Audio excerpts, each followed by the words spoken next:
record button. Yep. I thought it was recorded. Okay. And we are recording, I think. Jace, is that recording? Yeah, you're good. My name is Garrison Gilbert. I've been buying real estate full-time since college. I've never had a W-2 job. I've never worked for anyone else. Probably a good thing. I would have got fired. But I bought a lot of real estate in my 20s. I bought probably 1,200 houses or so in the Baltimore, Maryland area. Bought a bunch of land development deals. Closed a couple beach houses up and down the East Coast. Bought a couple hundred real estate, non-performing real estate notes. I survived, barely survived the 2008 crash, lost a boatload of money, but I was able to bounce back from that. I'm happy that that happened early in my career, didn't happen latter part of my career. And now for the most part, we focus on commercial property. We buy large apartment complexes for cash flow all across the country. Typically 75 units and above because we like to have on-site, on-hands management. And we buy 30 units and less for fix and flip opportunities. We fixed and flipped several 30-unit apartment complexes in the last 12 months or so, from Statesboro, Georgia to Los Angeles, California. We're renovating an assisted living facility right now, and we have another assisted living facility under contract. So we buy apartment buildings for the most part. We buy assisted living. Every now and then, maybe if we're lucky, we'll pick up a self-storage facility or so. But that's who we are. I'm one of the partners at MultifamilyMasters. We do this once a month, third Wednesday of the month. We skipped last month. I got a little bit lazy maybe. Now I've been busy on projects, finishing up a lot of renovations, and I just slipped my mind. But tonight we got a live Q&A. Feel free to ask any question you got. Anything real estate related, we'll figure it out. And if we don't know the answer, we'll ask somebody who does. We have a large network. We have 50 meetups across the country.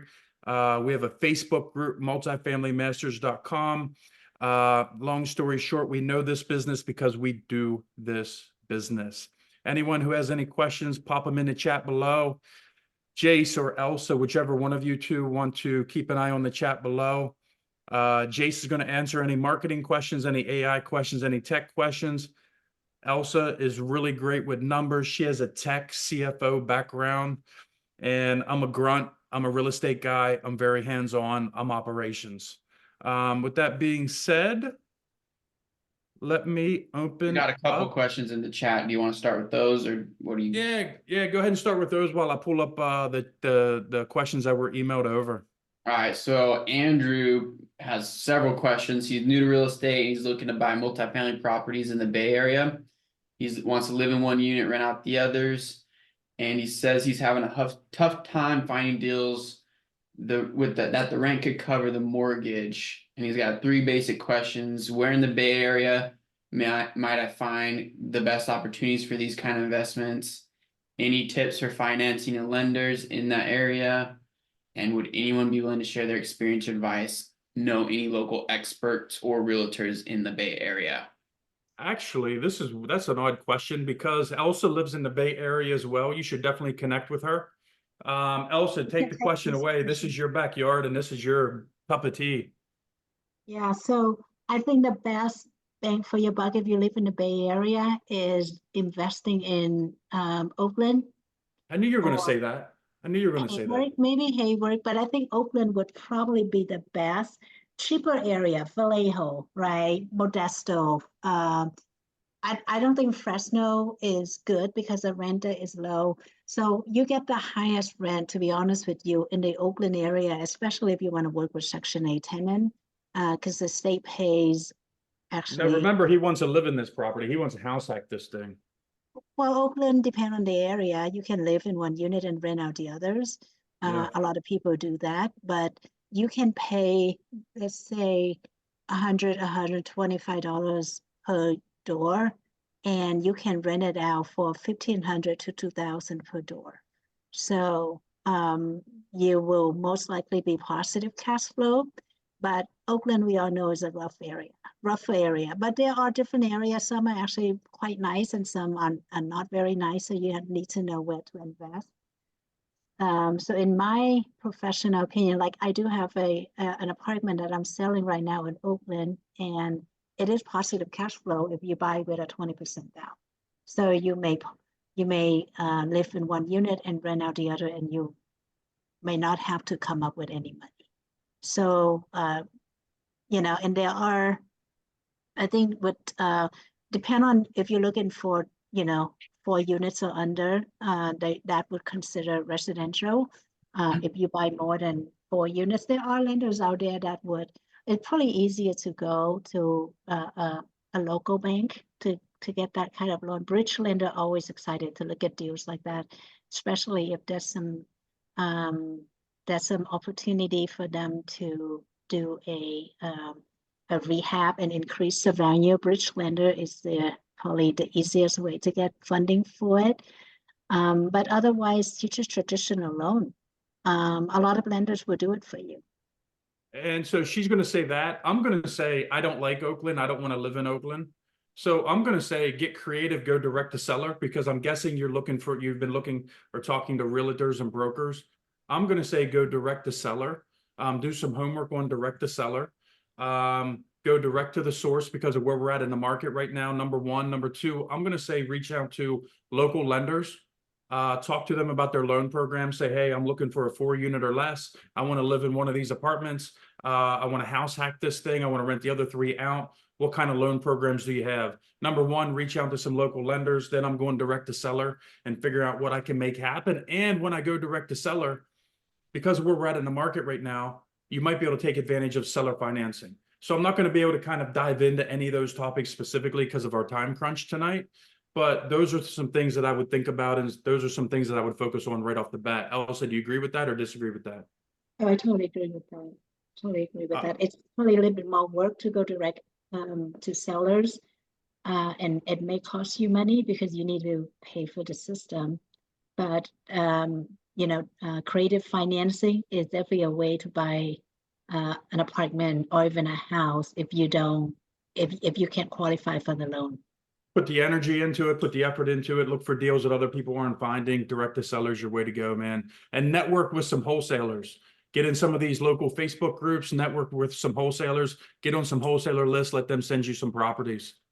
And feel free to reach out to Elsa. Take a look at that property in Oakland that she has available. Elsa at investnowcapital.com. At least that way you can see kind of what cash flows, and you can kind of run through some numbers with her a little bit just to get an idea of what's out there and what's available.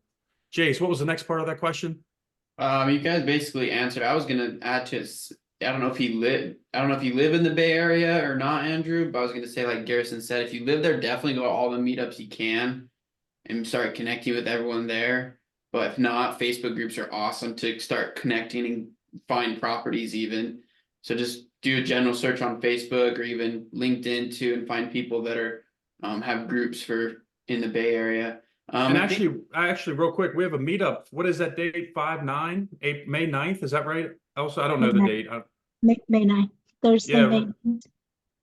Where's it at? What's the location? It's gonna be in Menlo Park. I will type in, right here, Bear Bottle. Yep, Menlo Park, Silicon Valley, meetup 5/9/24. Hit me, Jace. What's the next question? I think that we answered it. We got a lot of assisted living questions. We could hit them all at once basically because they're all pretty similar. First one from Edison.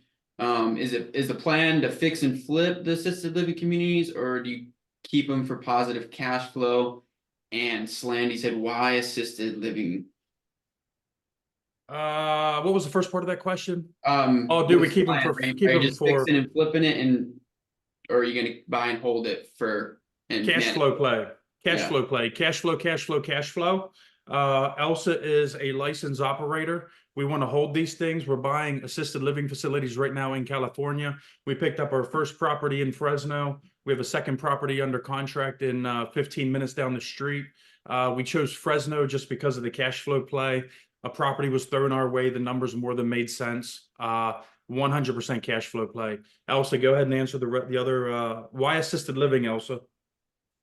It's the same answer as you. So positive, just cash flow. What we're looking at right now is we're looking for opportunities that it's the same as multifamily that has some value add component, but we wanted cash flow from day one.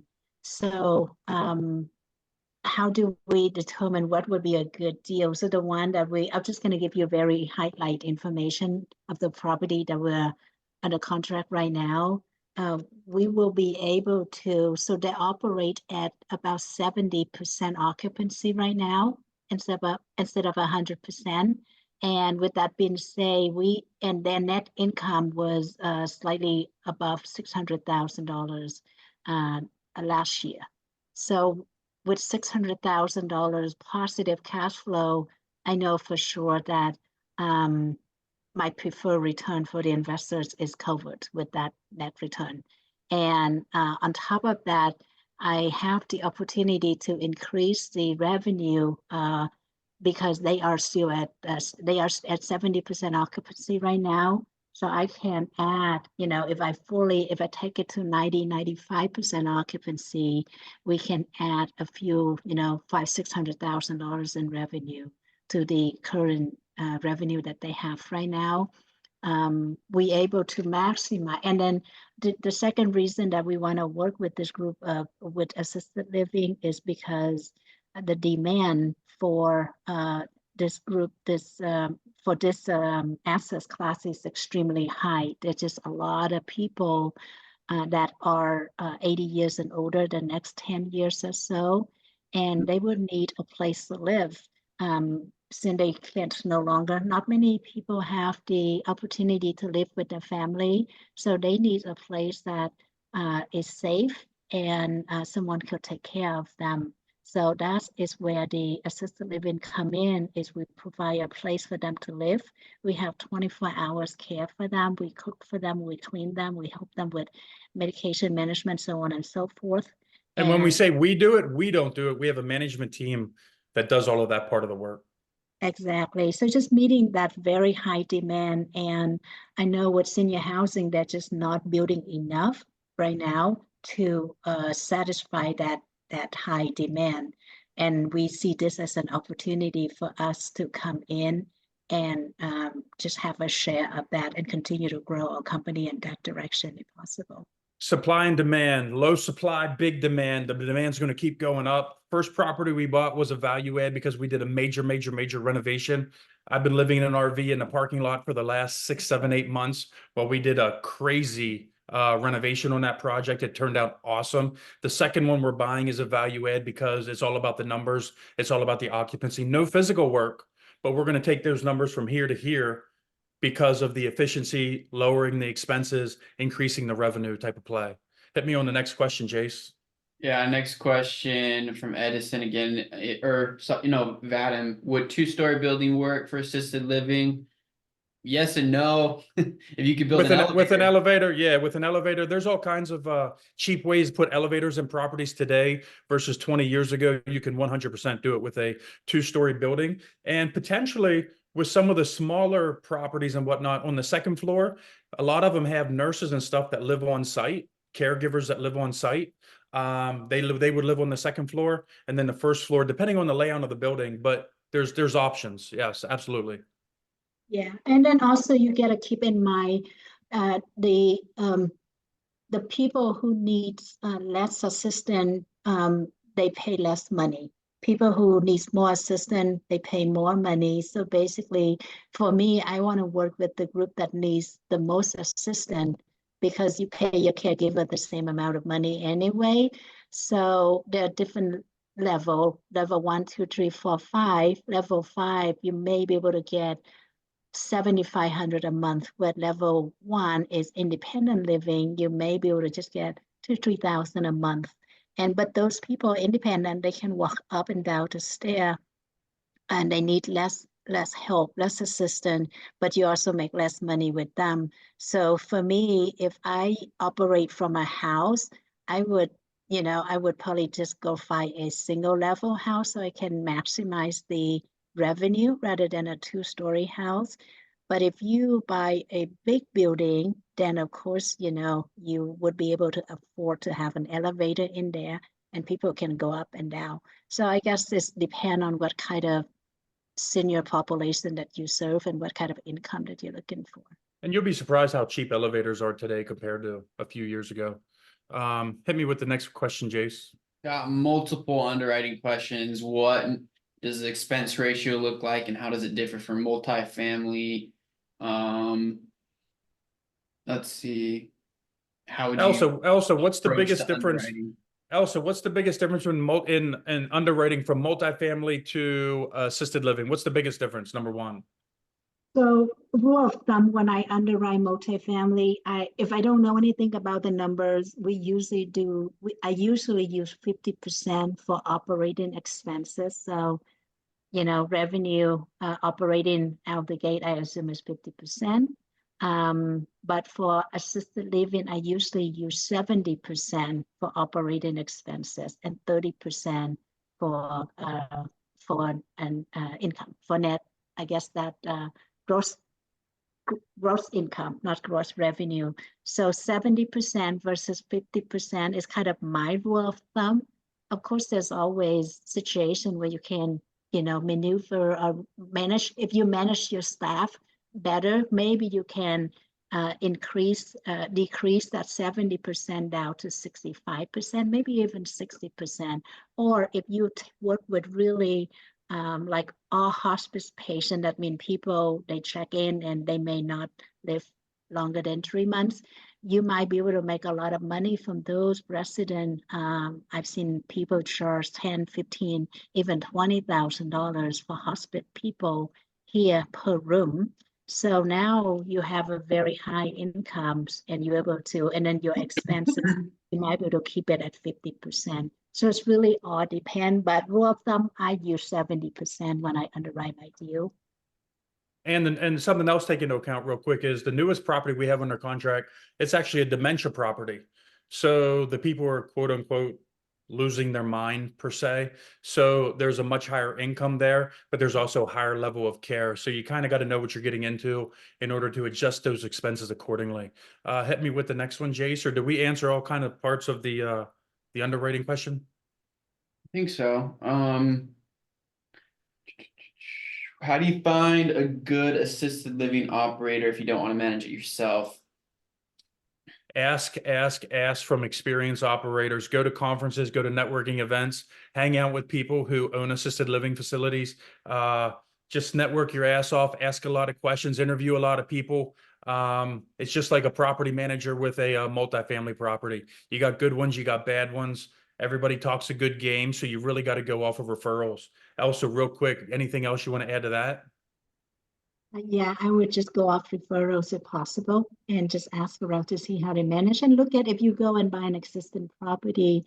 So like this week, I looked at an assisting facility in Reading that kind of, I thought the price was good, but I wonder why their income was so low. And it turned out that it was the operator who kind of just, uh, it's a reputable company, but they are spending too much money on staffing. So that's one of the things that you kind of just want to know, like, okay, if you're going to go and buy in a facility and the numbers are not strong, but everything else looks good, it's come down to who operates and why, uh, why the number is the way it is. And then you can decide whether or not you want to continue working with that operator or maybe just find someone else. And something a lot of people make a mistake on whenever they choose management companies, especially in the assisted living versus the multifamily, is they form partnerships. And my thought is forming a partnership's okay. Having interests aligned is okay, meaning a percentage of revenue, but do not lock yourself into a long-term binding contract. I have a buddy that purchased 70 or 80 beds in Florida, and he brought this operator on as a partner. And then the question is, what happens whenever you want to fire that person? What happens when that person gets lazy? What happens when that person, God forbid, gets hit by a car?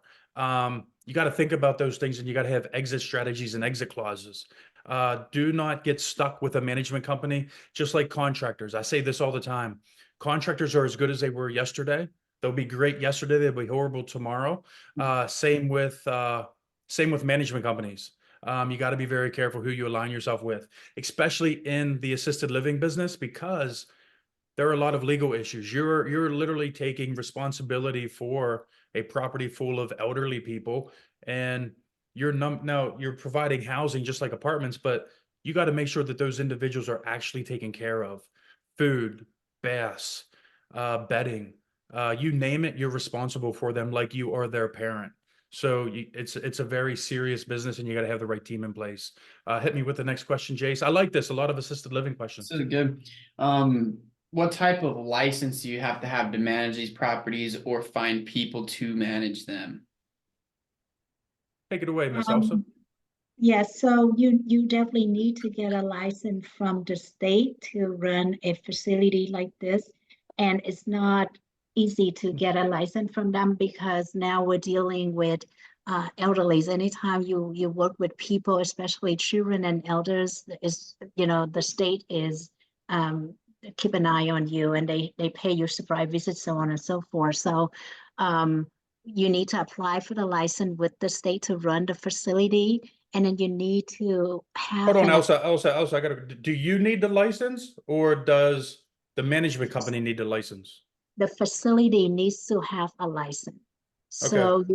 So the facility needs to have a license. And even if you buy, let's say we purchase this facility right now, we need to reapply for the license. License is not transferable. I don't know about other states, but in California, it's not transferable. So we have to go through the whole licensing process again. We need to apply for it. They need to run background checks on the owners, and they need to come out and do the fire inspection and so on and so forth. So it's a long process. It could take anything from 3 to 6 months or even a year if you keep failing, because they're going to keep coming back to you. I'm already doing my third or fourth round for our facility in Fresno with the state, because they keep coming back and asking me for more information.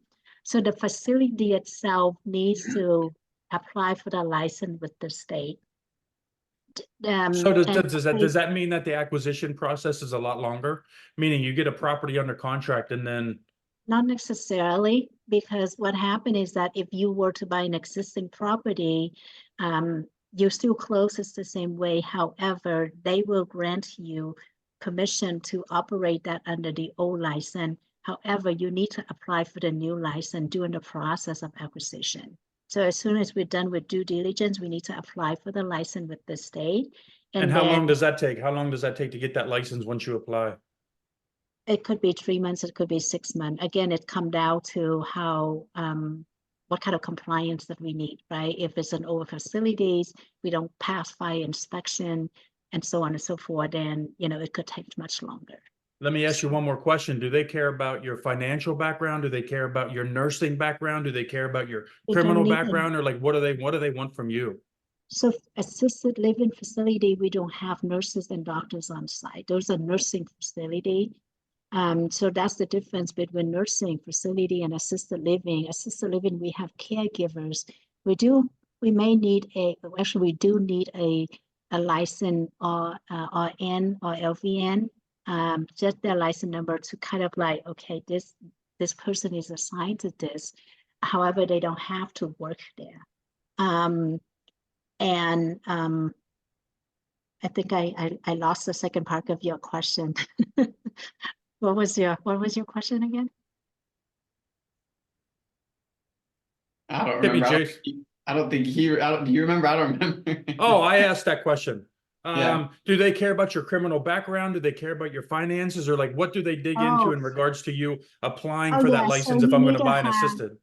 At the minimum, you need to have 3 times of the operating expenses. So let's say your monthly operating expenses is $100,000. You need to show them your bank account under the facility name with $300,000 in there. So 3 times of the monthly operating expenses.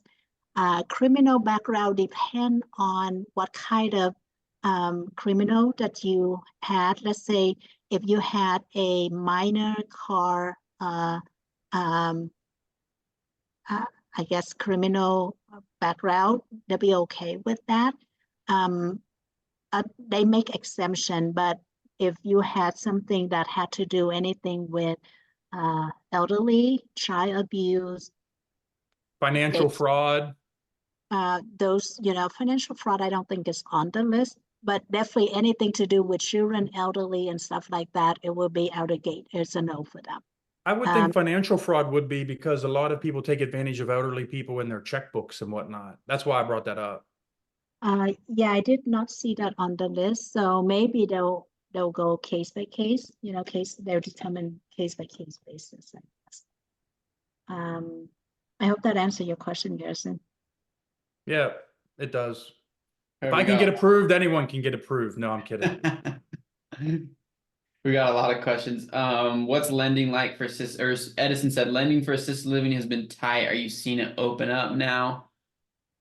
I think so. I don't seem to have problem. I think local bank would probably be the best guy to go to if you're gonna buy an assisted living facility. Go to the local bank or bridge lender, and there are brokers out there who specialize on assisted living lending.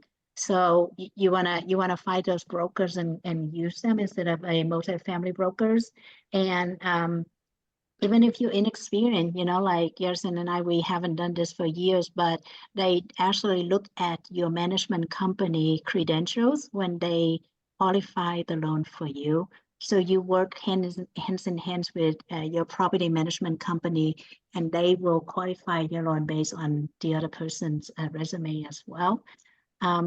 So yeah, I mean, there are fewer lenders who do it, but you'll be able to find some out there. What I love about this is that HUD is actually very big on assisted living. So a lot of people go in with a bridge loan, and then after they stabilize the assets, they transfer it over to a HUD loan.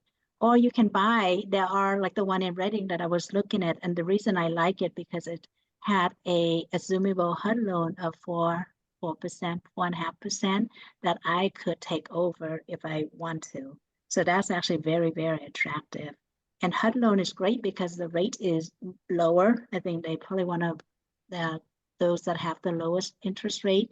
And what's the amortization on that? 35 or 40 years. So you're, Yes. you're actually probably one of the best loan product out there. Yeah, so you get in with higher cost debt, number one, but then you refinance after 6 months to a year. I think it's a year. You refinance after a year into a HUD loan. Now that HUD loan process takes a long time, but it's well worth it because of the low interest rate, number one, and the long term, number two. So that's the long term play, and then that creates more of a cash flow play. A lot of people get into this with SBA loan. So SBA is because the only drawback with SBA is that but the good thing with SBA is that they might be able to, loan you up to 85%, sometimes even 100%. But the drawback is that the interest rate is really high, maybe north of 10% right now, and they have pretty hefty prepayment penalty. And another thing to think about in regards to financing an assisted living play is that it's number one, it's a real estate play, which is what we're all here for today. Number two, it's a business play. So they're going to analyze the numbers. They're going to appraise that property from a real estate perspective and then from a business perspective. So you got kind of two different moving parts there. Something to think about.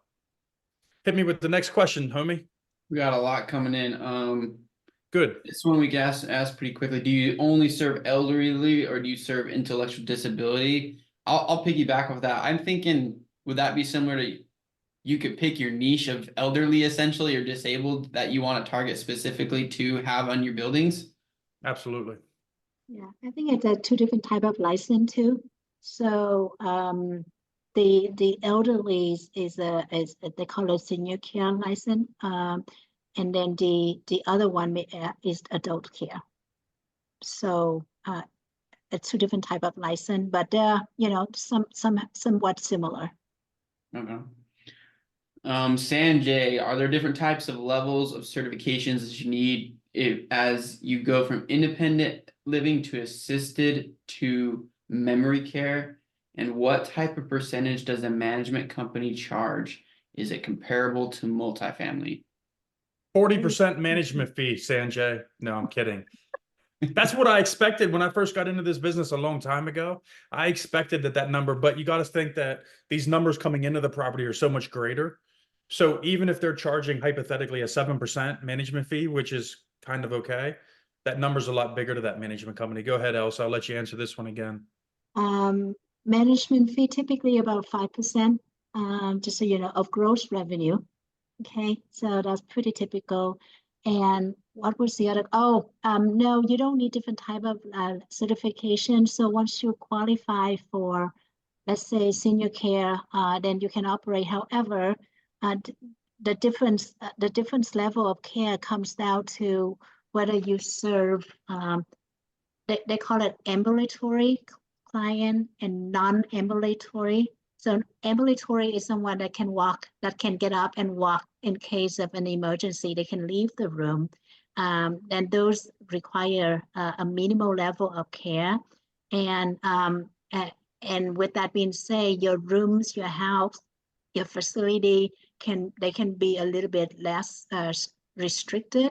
But if you apply for all non-ambulatory, that means they need some sort of assistance in case of an emergency, then the licensing will require that you have an egress, exit. For example, you need to have a fire door in the hallway. So once they come and they check your facility, they say you can only qualify for so many ambulatory bed or so many non-ambulatory bed.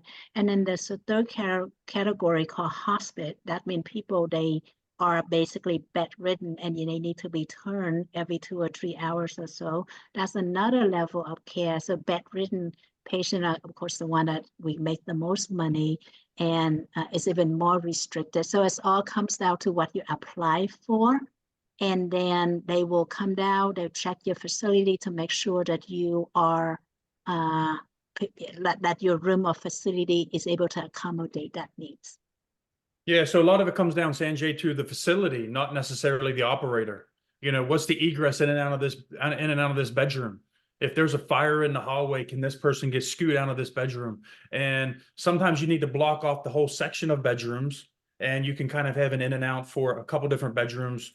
Hypothetically, change a window into a door, and then install these sidewalks so someone can technically wheel themselves out of there or be pushed out of there with their bed and everything attached. Hit me with the next question, Jace. Okay.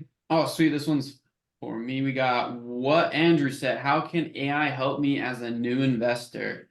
This is a pretty general question, but I would say essentially, what are you trying to delegate? If you have too many tasks, I think what a lot of people really don't understand when they start to get into building businesses, there's so many fine details and fine tasks that just eat your time. And AI can essentially remove all those tasks. Andrew, if I remember, you mentioned we talked about doing Facebook group reach outs, going to meetups, things like that. That can be all 100% automated. So say, for example, you, with your time permitted manually by yourself, you can do maybe 20 outreaches during the day, given your schedule or whatever, versus 100 outreaches a day if you automate it and use artificial intelligence, as well as just playing with ChatGPT to create content, create ideas, create copyright, email sequences. Really, anything you need that is taking your time, you can make it automated and have AI either do it entirely for you or help you offload your time management on it.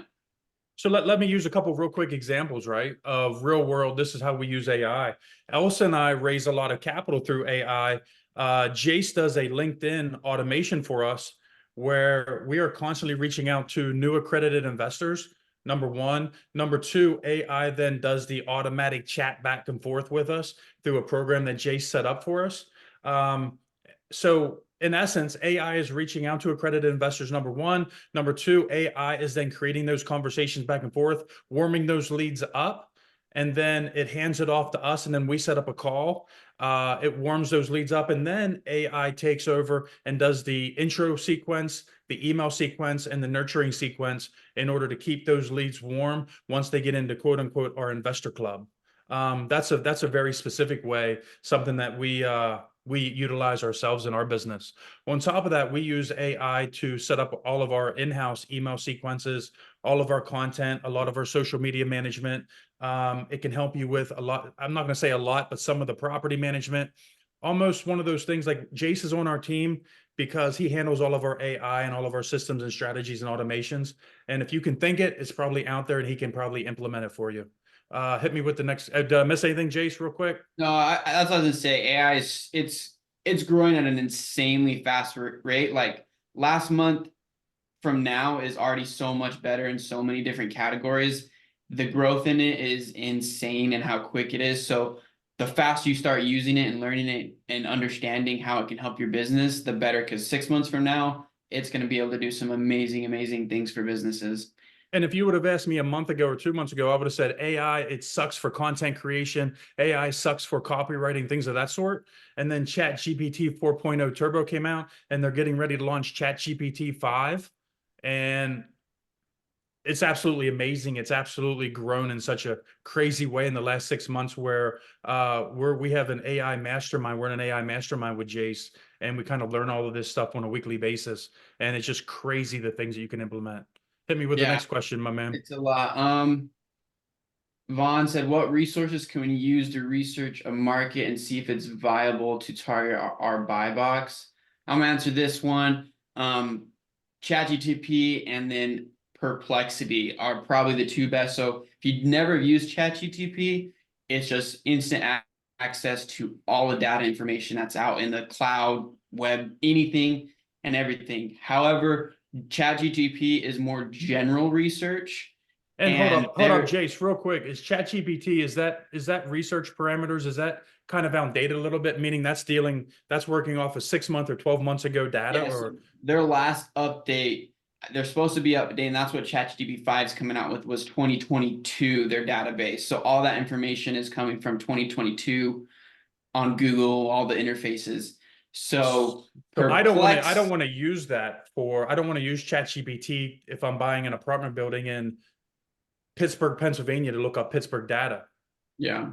I'll share the one that I use and is absolutely awesome. Specifically, it's similar to ChatGPT, but it's just more specific for research, and it's a continual updated interface and database.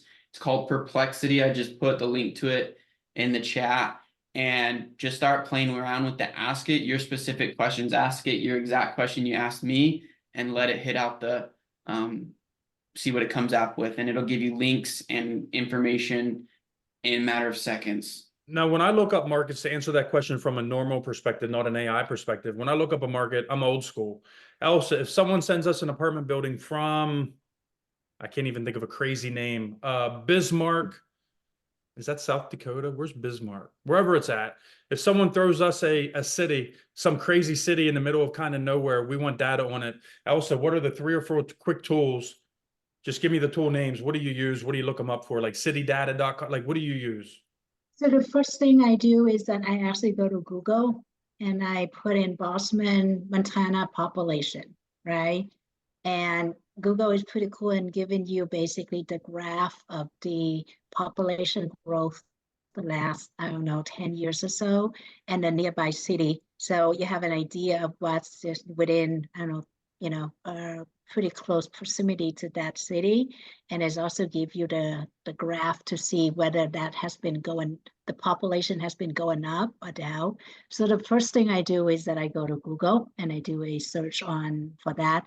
And then the second website that I go to is citydata.com or .gov, I can't remember. And that has a bunch of information on their median income, how many men live there, how many women, median age, and household value, the growth of that. So it has a lot of information, crime.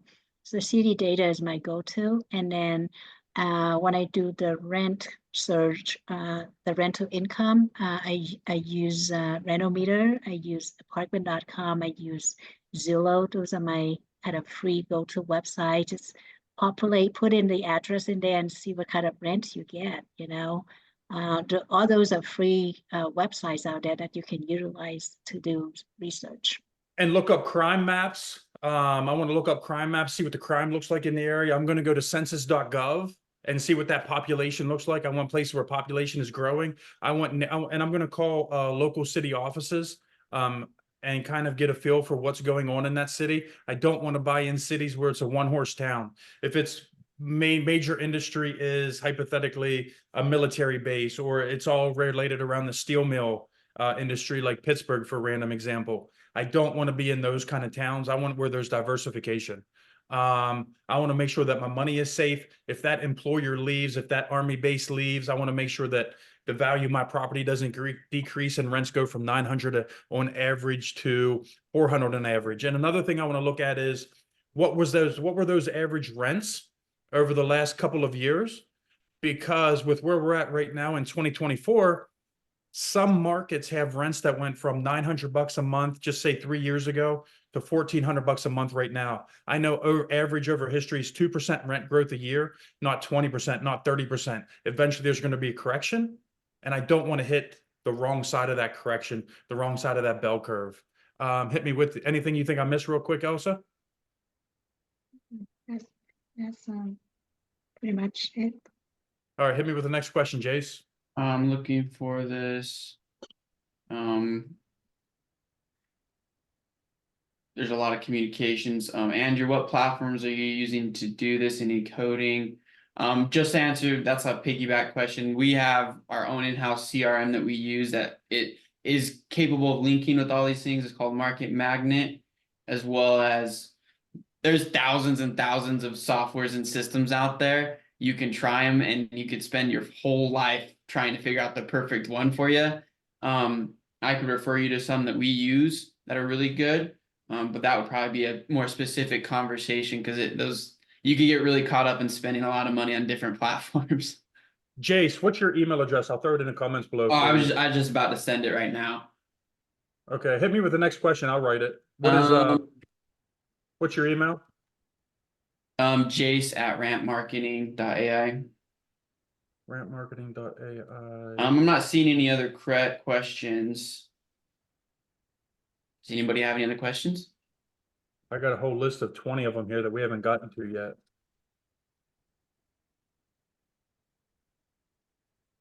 Hold on here. I think some of them are duplicates, actually. So good group of questions, or good questions from the group.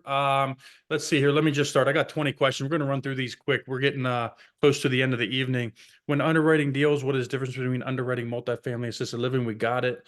When underwriting assisted living, what are the main expenses? Hey, Elsa, is there a quick rule of thumb? Like with multifamily apartment buildings, I want the 1% rule.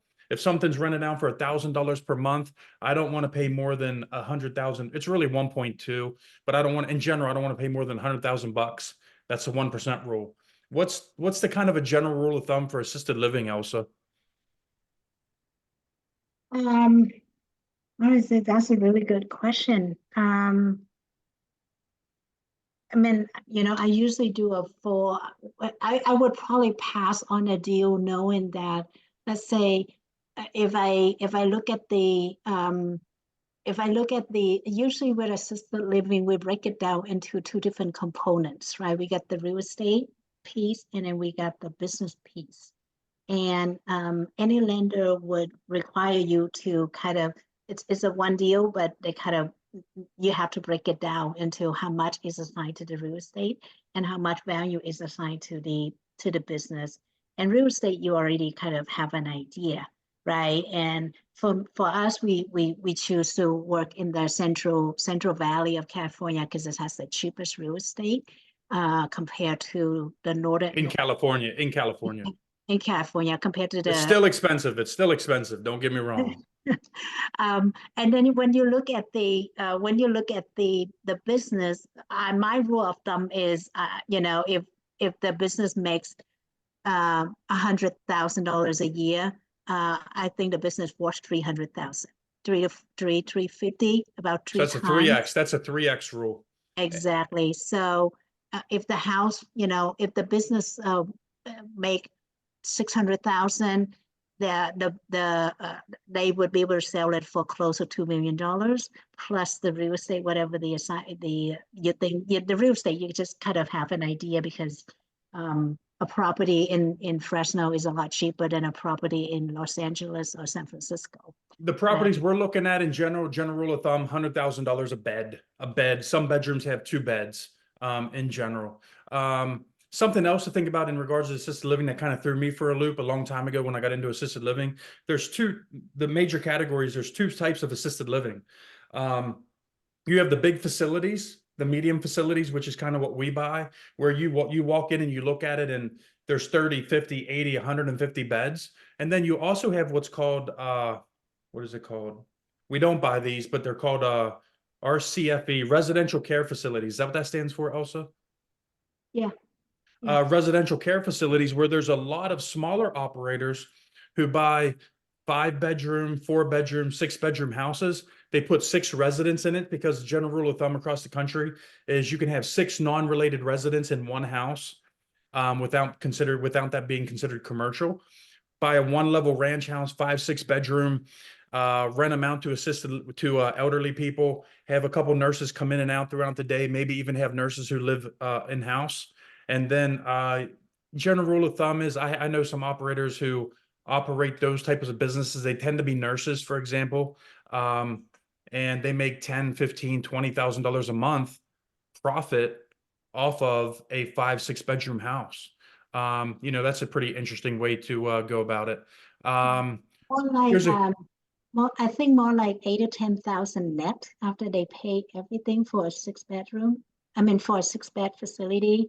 But the reason they can only operate 6-bed because here in California, and I think they are putting a petition right now to do 10. I don't know if that's going to pass or not. But if you operate out from a residential or a house, the state only allows you to have 6 residents in there. And I know in some state you can do 10, like Arizona, I think you can do 10 in a house. So even if you have 5 bedrooms and you can put 2 beds in one room, you're only allowed to have 6 in there, which is kind of sucks because, you can serve more people and you can make more money that way. The number of caregivers. But on the other hand, I don't want to live next to a house that has 18 elderly people living inside of it either. Well, I don't know. Think of it from a neighborly standpoint.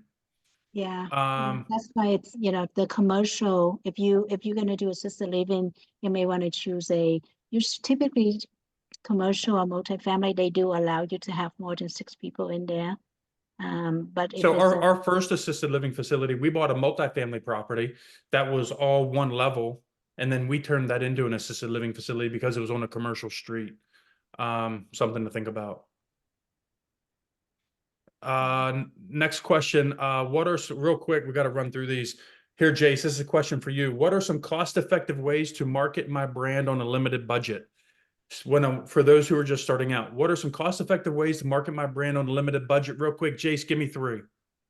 Honestly, put some elbow grease into it and just get out there and start messaging people. If you're not doing 10 messages a day, why would you scale up to 100? You got to start doing it, start somewhere, and just start elbow greasing it. And then once you start getting high activity, start implementing the AIs and automations to be able to scale up even higher and save your time. That's number 1. Just get dirty with it and just go to work. Set aside some time every single day to talk to people. That's all it is. 2 and 3 would be just scale up. Once you start bringing in some consistent flow, whether that be with brokers, direct to seller, investors, as you increase your flow, increase your systems and operations, and continue to scale that way. That would probably be the best if you're just starting out. My word of advice is you got to start. You got to do something. It doesn't have to be perfect. Just get it going, number 1. Number 2, you got to be persistent with it, be consistent with it, and just like everything else in this business. And you'll learn and you'll grow and you'll keep growing and you'll keep doing better things as you go down the road. Next question.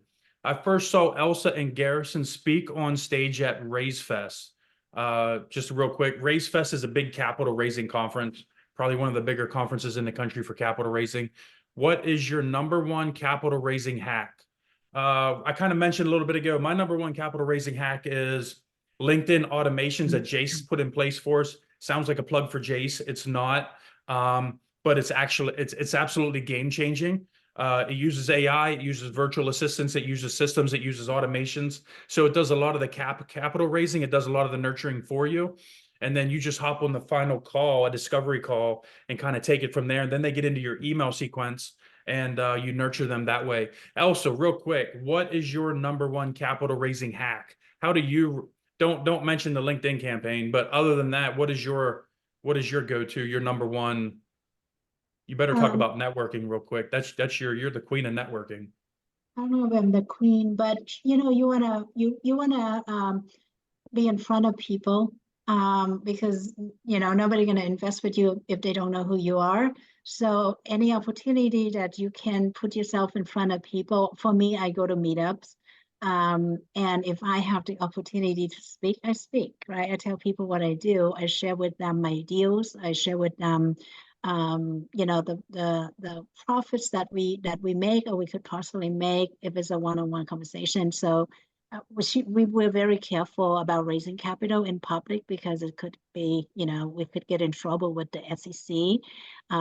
But for me, I like to be out there and just connect with people. If you look at your phone, how many contacts you have on your phone that you could reach out to them and tell them, hey, this is what I do. I have this deal that I'm working on right now, and this is the kind of return that I think that we could get. And SEC okay with you working with friends and family as long as they know you. You can raise capital from them as long as you have a persistent relationship with them.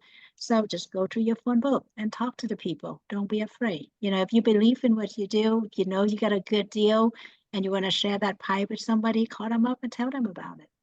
Tell everyone what you do. Have an elevator pitch. I tell all of our coaching students, get an elevator pitch. Number one, my name's Garrison Gilbert. Number two, I own a small investment company. Number three, we buy apartments. I mentioned apartments, not multifamily.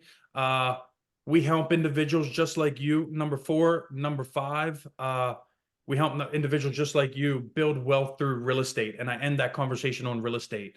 Another real quick tip and trick. I partner with Elsa. We're opposites. She's very detailed. I'm not so detailed. She's very social. She loves the network. She loves meetups. She loves conferences. She loves being around a lot of people. I necessarily do not. Utilize the skill sets that you have. I make it work for me. She makes it work for her. Just look back, figure out what you do, hang out with individuals who have money, hang out where individuals who have money hang out, get different hobbies, hang out in places maybe you get out of your comfort zone a little bit. Next question.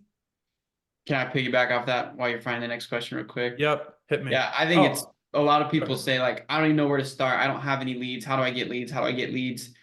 Everyone here I know has a Facebook or Instagram or a LinkedIn, and they have followers, whether that be 100 or 10,000. Those are literal people saying you can contact me. So contact them and just start connecting in a personable and friendly way and roll with it. Next question. In today's market, what is the best strategy to find real estate deals? Real quick, any way that you can. Network with a bunch of realtors, network with a bunch of brokers, but everybody's doing that. We implement a very detailed direct to seller program. We spend a lot of hours during the day. We have a complete team that is going direct to seller, that is making calls direct to seller. We're sending postcards out, and we're targeting specific lists of properties. And there's specific strategies and specific ways that we do it because we want to make sure we don't hit people in the do not call list, do not call registry. We want to make sure we're not spamming the hell out of a lot of people, but there's a cadence to it. There's a coordination to it, but I like direct to seller. And with that being said, there was a question in the chat I saw. Let me pull it up. Someone just asked a question. Jace, I don't have much. Oh, here we go. What are you looking for? Any tips? Here's a question in the chat. Any tips on how to engage property owners by phone, out of state sellers that own 20 plus apartments, properties to probe if they want to sell? It's intimidating when an entity owns large quantities of properties. That's from Van. I'm going to butcher this. Castaneda. I'm going to say it's not intimidating. You just got to get on the phone and go do it. I was probably about 28 years old. I got on the phone. I just called down to this big hedge fund. Some dude randomly answered the phone, and it was my best real estate deal ever. This was a company called Red Brick Partners, a huge hedge fund out of New York City. I ended up becoming a small partner in this hedge fund that owned about $1 billion worth of assets. And I did it because I just got on the phone and I started just asking questions. I don't care if someone owns 20 apartments or 3 apartments or 1 house or 74 houses. Just get on the phone, tell them what you do. Tell them who you are. Hey, you know what? If nothing else, I go in with the mentality of, I'm here to network. You own real estate. I own real estate. Let's just hang out. By the way, do you want to sell your property? I would love to buy it. You think about it, we're doing the exact same thing that brokers do. Brokers do what? They build relationships with sellers by cold calling sellers. They warm those sellers up throughout time. And then when that seller wants to sell, needs to sell, is forced in a position to sell, who do they hope they call? They hope they call that broker. I'm doing the exact same thing. I'm becoming friends with that person. I'm networking with that person. I'm using that person to gain knowledge. They're using me to gain knowledge. That's just networking in general. And hopefully sometime whenever they want to sell, they reach back out to me. I'm not here to force the situation. I'm not here to force a position. I'm here just to network and, hey, you own real estate. I own real estate. Let's chat a little bit.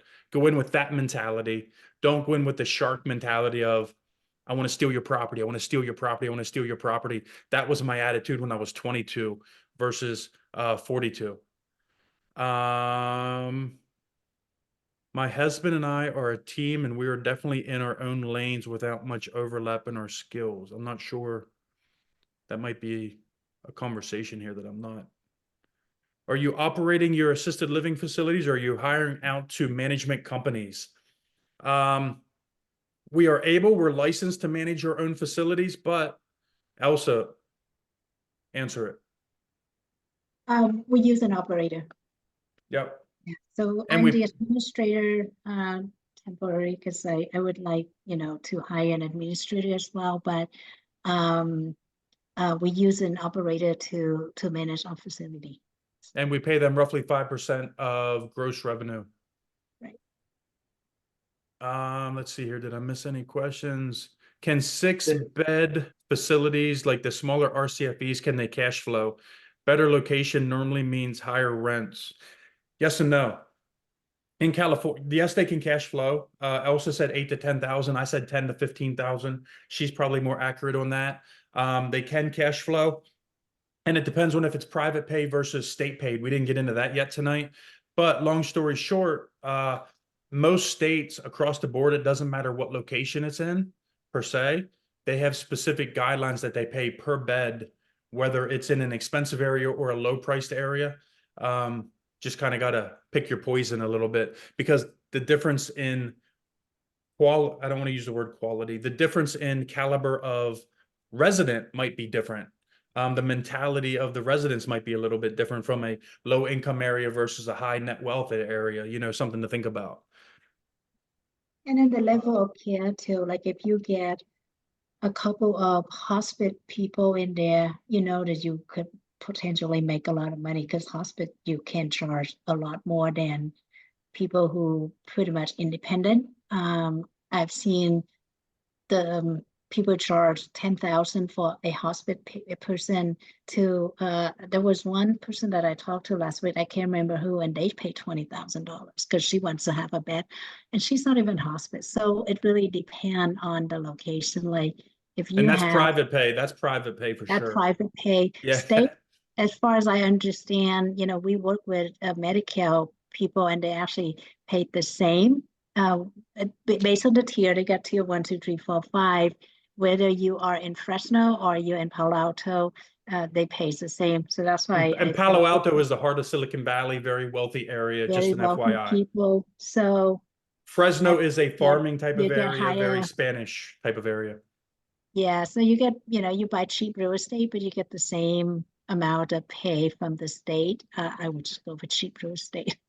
Yeah. Next question, Garrison, you mentioned the 1% rule. What rule is that? Real quick, here's how I break it down to all of our coaching students. If you're going to buy an apartment building, 1%, it used to be the 1% rule. Because of interest rates, insurance rates, it's probably more like the 1.3, 1.4 rule, but you still do the math the same. Let's just break it down to 1% rule. 1% rule means I got 10 apartments. Each apartment's rented out for $1,000 a month, right? Let's break it down. The apartment building's rented out for $10,000 a month. It's 10 apartments. 10,000 divided by 10 equals 1,000. That 1,000 equals the average rent per door. Okay. 1% rule says that I'm not willing to pay over 100,000 for that apartment. So if that's a 10-unit apartment building, The 10%, the 1% rule says, I'm not willing to pay over $1 million, which is $100,000 per door, because each of those doors are rented out for $1,000 a month. If it's a 1.2 rule, I need $100,000 apartment to be bringing in $1,200 a month. If it's a 1.4 rule, I need $100,000 apartment to be bringing in $1,400 a month. So that 1% rule is just the difference of cost per door versus rent per door. And that's called our napkin analysis when analyzing apartment buildings. Next, I got, how are you getting tenants for assisted living, medical facility, are you getting through medical facilities, insurance companies, government agencies? I just sat down, Elsa can answer this a little bit. I just sat down with the owner of the facility that we are purchasing for about an hour and a half the other evening. She is the go-to person for the local hospitals of individuals who have dementia. She is that person where they call her up and say, hey, we're having issues with this person. Do you think you could handle her, handle him, handle her? And her attitude is pretty much like, hell yeah. The more difficult to bring them on, I will figure this out. Marketing and advertising, just like you would anything else, is another avenue. Elsa, what are some go-to avenues that to find residents for assisted living? Again, this is, because we hire an operator and we relied heavily on them, just like we have if you run an apartment and we have apartment managers, right? They're the one who do the job, and we kind of work alongside with them, but we really don't. But I know for us, because we want to work with the state patients, so assisted living people, and not assisted, the Medicare people. So we put in an application, and we're going to get most of our clients from our resident from there. But if you're going to do private clients, then you definitely need to go to, you could network with the hospital. I think that's a really good place to network. Nursing home, because if they have people that they need to send out, those will be the places that they're gonna go to the assisted living facility to once they discharge the patient. I've heard that if you're close by to like a country club or something, even go to the gym, because there's a lot of places where these people gather. People would go to the gym and network over there and give out a flyer. So wherever there are, you think is a group, there are elderly people hang out, is probably where you want to hang out, because that's kind of, families. You want to, one of the things that I've learned is that, if you're going to choose a place to run your business, you want a place where there are more older people than younger people. For example, there's people tend to want to stay close to home. Wherever they live with their family, they kind of want to be close to that area. So you want to look at the age demographics of the area that you're investing in. Yeah, our families with young children, normally, like those in their 40s, 50s, they will have older parents, right? So those elder parents, they may not be able to live with their children anymore. So they're going to go to an assisted living facility nearby. So those are the demographic that you kind of want to look for when you are in that environment. And when you want to find out where those people hang out, and that's where you kind of just go and pass out your flyer and network with them. Yeah, and just like apartments, like Elsa mentioned that we have an operator, they handle a lot of their marketing and whatnot. But just like our apartments, we have an in-house marketing team. We have someone on our team that every day when they wake up, they start marketing and advertising all of our apartments and all the different markets that we're invested in. And we will still do the same thing with this, because we're hand in hand with that operator. I'm not going to solely rely on them. I want to help them out and make this job as easy as possible for them. So we throw extra resources their way. What other questions do we got in the chat here, Jace? Go ahead. What are the extra requirements to get medical payments? What are the extra requirements? Oh, what are the extra requirements? Sorry, go ahead. Oh, that's okay. I don't know about the other state, but here in California with this program, you need to put in an application And it takes about 9 months from the time we put it in until get approval. And after that, it will like about 2 or 3, maybe another 3 months or so to start getting, resident from them. So it's a long process, and you wanna get in. So for me, if I were to move forward with this deal, I'm gonna start put together my application almost immediately right after due diligence, just so that we can get my name in there, my foot in the door. And of course, there will be a transition period. So when I do my pro forma, I don't just, out the gate counting on getting people from the state, immediately. There are going to be a bunch of private pay. And then for the first year and then the second year, maybe half private pay and half resident from the Medi-Cal. And then the third year is when I'm 100% people. So it's going to be a period of transition. But in general, the process takes a long time. But once your name is in the queue, I believe that you should be able to get them fairly easily. There's Nick, a lot of them here. Nick, my friend Nick Wilson asked a question, and this is a good couple questions, Nick.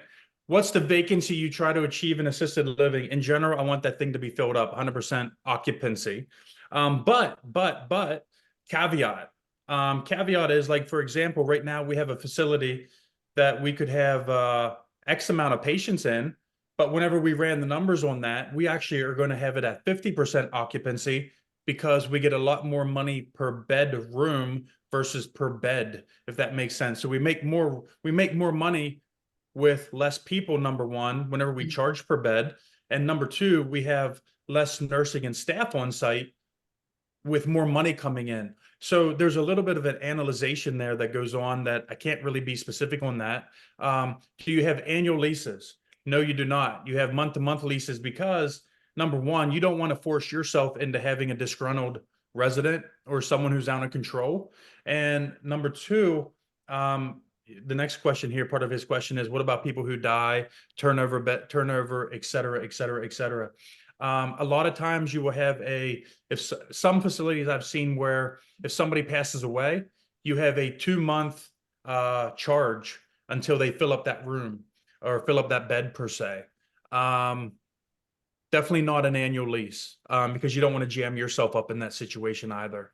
And you don't want someone who lives there that doesn't want to live there in general. I'm not here to force people into a situation. It is a business, but it's also we try to create places that we would want to live, that we would want to stay. Honestly, you don't even know when these people are going to pass away. We're serving a population that pretty much at the end of their life, and some of them, if you admit a hospital resident, they may live just a month or two, right? You just don't know. So you just have to take it that month by month. And I think 80% would be a good number if you're going to underwrite your pro forma. I would use 80% occupancy to be conservative. If you can get more than that, that's great. And it's all come down to the size of the facility too. If you have 100 beds, but your bedroom is tiny, put in 100 people and there are 2 person in each room, it could be pretty tight. So maybe you want to space it out a little bit, and instead of going for 100%, you go for 80%, so people have room to breathe. That's is, in my opinion, I think is probably better that way. And then the staff too. So you wanna maximize, at the end of the day, you want to maximize your profit. And the biggest expense in this business is staffing, labor, right? So more people you serve, you need to hire more caregivers.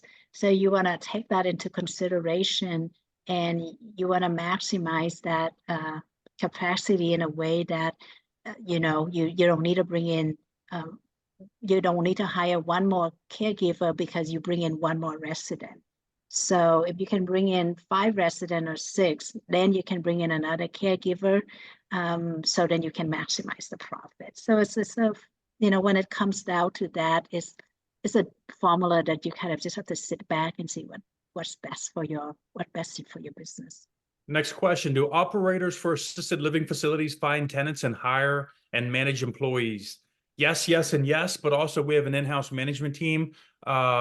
or an in-house person on our team who does a lot of marketing and whatnot just to help them, just like our apartments. And I kind of mentioned that a few minutes ago.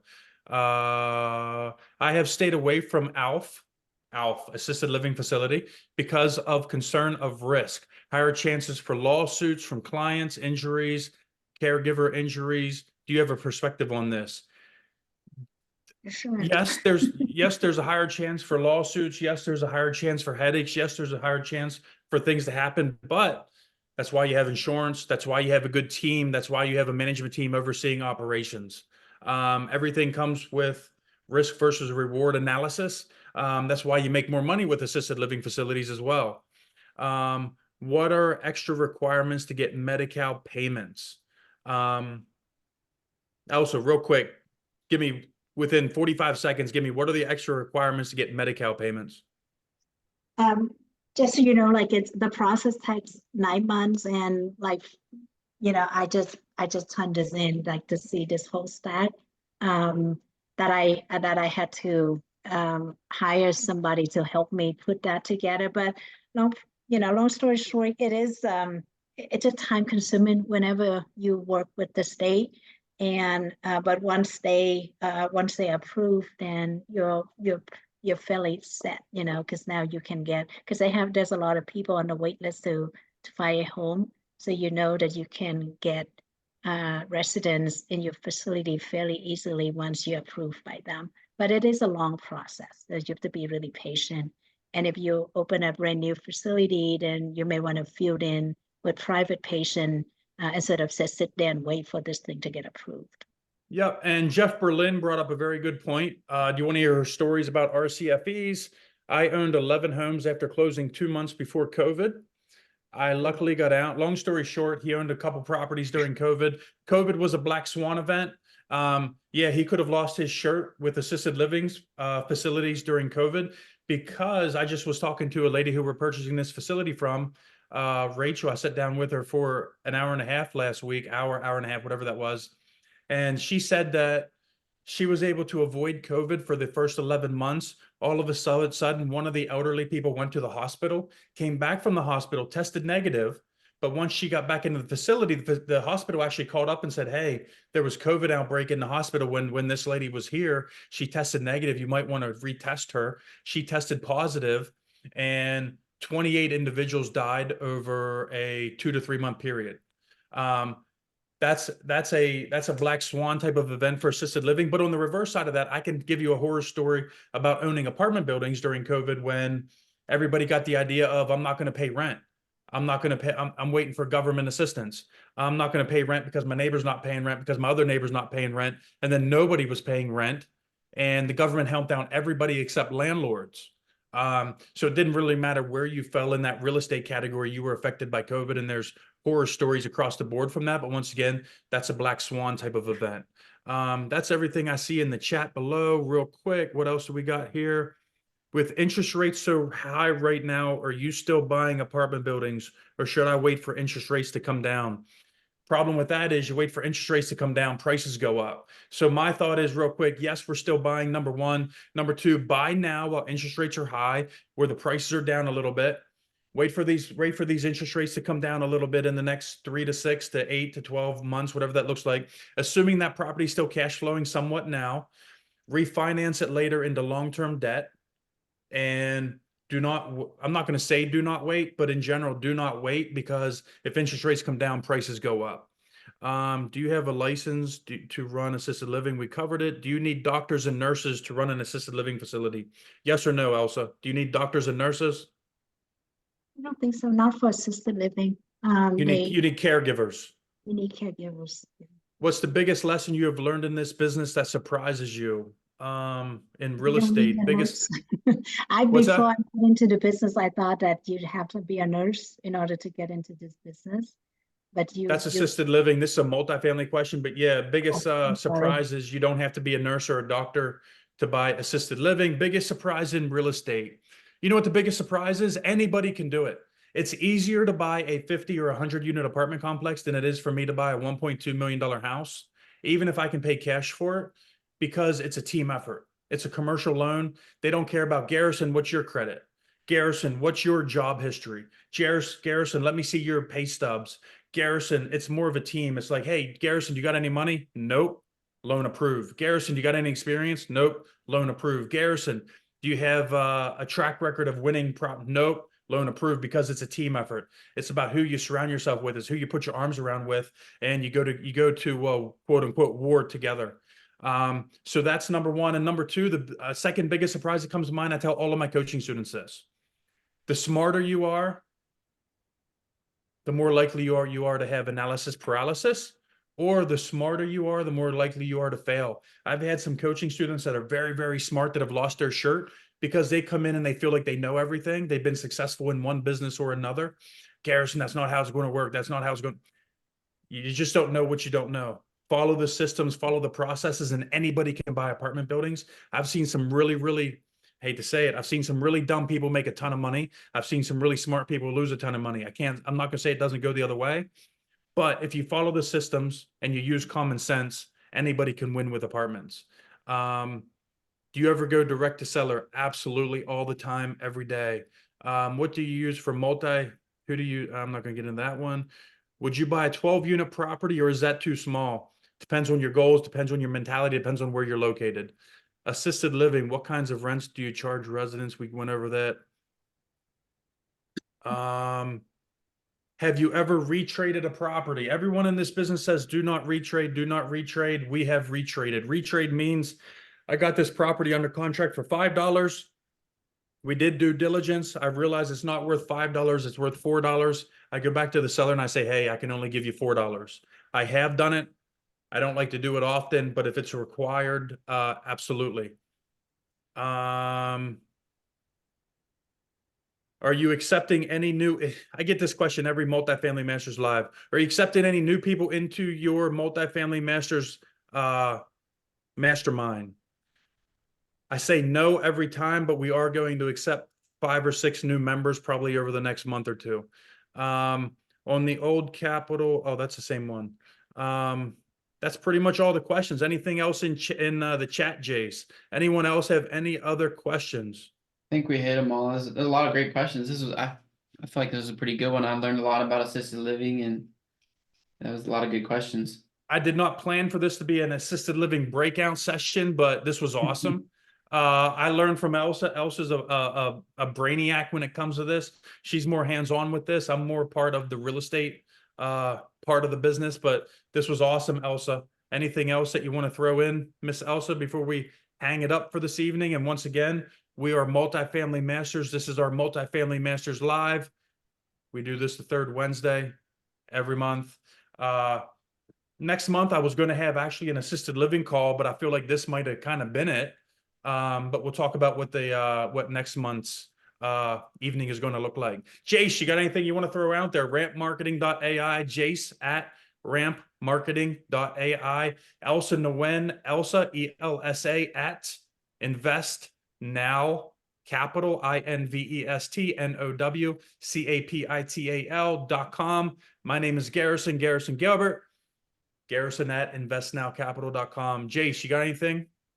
I don't think so. Yeah, if you guys have my email, reach out to me. Love to help set up systems and processes and automation. I think my biggest surprise is how many people don't realize what they can automate and can do by themselves without buying more employees to help them. You'd be surprised how much you can do in today's day and age with simple systems and automation set up.